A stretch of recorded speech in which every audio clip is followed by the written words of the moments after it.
Je suis abonné à plusieurs newsletters sur le street workout et l'autre jour j'ai reçu un mail qui m'a fait bondir tellement le raisonnement était faux. Ça parlait de l'influence de la taille sur les performances en street. Et comme ça semblait pas clair dans la tête de tout le monde, je me suis dit que j'allais faire une vidéo sur le sujet. Tout d'abord, disclaimer. Simon, qui a fait cette newsletter, pourrait prendre ça personnellement, mais c'est pas mon problème. Le fait est que si on ne pointe pas du doigt les erreurs quand il y en a, eh bien on ne s'améliore pas et on reste toujours avec l'illusion d'avoir tout compris. Donc j'espère qu'il l'entendra de cette oreille s'il regarde la vidéo. Je te lis donc son mail pour que tu vois de quoi il est question. Simon nous dit « On a tendance à penser que plus on va être petit et léger, plus on va être performant. » C'est faux. Effectivement, être petit est mieux qu'être grand, car on aura un bras de levier qui va nous faciliter l'apprentissage d'un mouvement. Et il ajoute à ça une illustration, comme quoi une personne qui est plus grande a un angle au niveau de l'épaule plus important sur sa planche. Des athlètes d'1m80 qui seraient particulièrement musclés progresseraient plus vite que des athlètes d'1m60 qui seraient plutôt maigres et fins. Et il soutient ses propos en disant que tous les athlètes du haut niveau sont très musclés.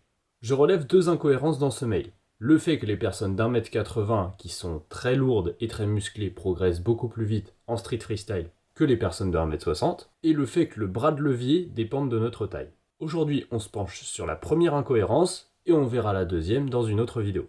Pour avoir eu pas mal d'élèves de 1m80 et d'autres de 1m60, je peux affirmer qu'en général, les personnes les plus petites sont celles qui progressent le plus vite. Et ce, même si elles sont plutôt fines. Quand on regarde les athlètes de street workout de 2024 et qu'on les compare aux athlètes de 2015 ou 2016, on voit une vraie différence en termes de masse musculaire. Mais on voit aussi une vraie différence en termes de performance. Les athlètes de nos jours ont des performances beaucoup plus élevées et sont souvent beaucoup plus fins qu'à l'époque. Pourquoi ? Parce qu'avoir des gros muscles pour produire de la force, c'est une chose, mais ce qui définit la performance en street workout, c'est le rapport poids-puissance. Si t'es très musclé mais que t'es très lourd, ce sera beaucoup plus difficile de soulever le poids de ton corps. Donc être musclé pour avoir un minimum de force, oui, mais il y a des limites. Déjà, il faut avoir très peu de masse grasse si tu veux un rapport poids-puissance optimisé, et si tu veux être endurant, c'est pas intéressant d'être très épais. Si on prend l'exemple d'un marathonien et d'un sprinter, le sprinter peut se permettre d'avoir des plus gros muscles, parce que les efforts qu'il fait sont très courts. Comme il a besoin de beaucoup de puissance pendant 10 secondes, avoir des gros muscles pour produire beaucoup de force, là c'est intéressant. Mais si les marathoniens sont tous plutôt fins, c'est parce qu'ils font pas 100 mètres dans leur performance. Ils font 42 km. Et si à chaque pas tu rajoutes ne serait-ce que 1 ou 2 kg, la performance elle s'en voit radicalement changer. En street workout c'est moins extrême, mais si les athlètes de nos jours arrivent à lâcher 10 presses,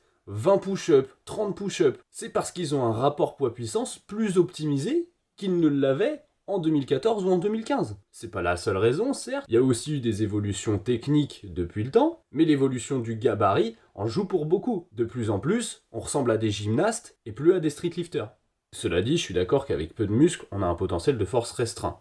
Mais ce qui compte avant tout dans le street workout, c'est le rapport poids-puissance. Dans un sport comme le powerlifting, où tu déplaces pas vraiment le poids de ton corps, mais surtout une charge additionnelle, là ça peut être intéressant d'être le plus musclé possible.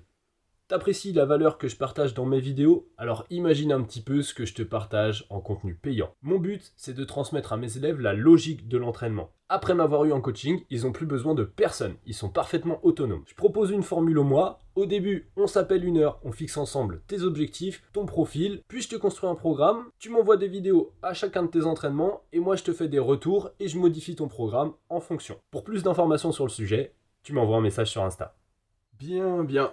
On va s'arrêter ici pour aujourd'hui, et je discuterai de la deuxième partie du mail, à savoir le levier et la taille, dans une prochaine vidéo. D'ici là, si t'as des pronostics sur ce que je vais dire, ou que le mail t'a aussi fait tiquer, donne ton avis en commentaire. Je le répète, mais encore une fois, mon but c'est pas de dénigrer Simon, c'est d'éviter que de mauvaises informations circulent, et surtout qu'il se rende compte de pourquoi c'est une erreur, afin qu'il améliore son raisonnement logique, et juste qu'il soit meilleur par la suite. Si ce format de vidéo te plaît, indique-le aussi en commentaire. Abonne-toi et like la chaîne, c'est ça qui me supporte et qui me permet de proposer toujours plus de contenu. A la prochaine pour l'épisode 2, c'était Moulax.